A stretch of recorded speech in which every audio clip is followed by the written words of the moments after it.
ครับสวัสดีครับมาพบมาพบกับเบาเจ้าบอลครับนี่เป็นคลิปที่3ครับไปครับทำเบาเจ้าบอลเลยครับนี่ครับทีมงานคนหนึ่งครับทีมงานของเคียงเสียงจากบ้านขาดหันเท่าครับสนใจติดต่อได้ครับพอเย็นนะครับเดี๋ยวที่แจกเดี๋ยวที่ให้เปิดโต้นะครับ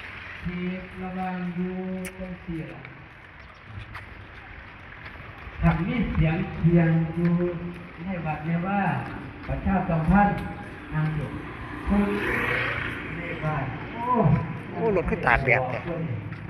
เขายังบ่ทันได้ไปออกตอนบุญก็ไม่ได้ไปออกครับบ่เป็นหยังว่าทำมือทำล่ารักได้คณะกรรมการยังรอถ่ายอยู่นี่นะอยู่นี่ส่วนไทยบ้านของพ่อมาออกนี่ออกบุญออกคุณท่านบอกว่าออกเขาให้บอกเพิ่นแน่ว่าอยู่นี่อันนี้เขาเด้ออันนี้ออกเงินบอกบุญอันนี้ระวังเงินค่าเทศเด้อนี่ล่ะตั้งที่ฮู้เด้คณะกรรมการเด็กอยู่อ่ะคุณบอกคุณแม่อยู่นี่ก็เข้าใจอยู่ดอกเนาะระวังอยู่นี่จังซี่ล่ะเพราะว่าบุญของเฮามันเกิดมี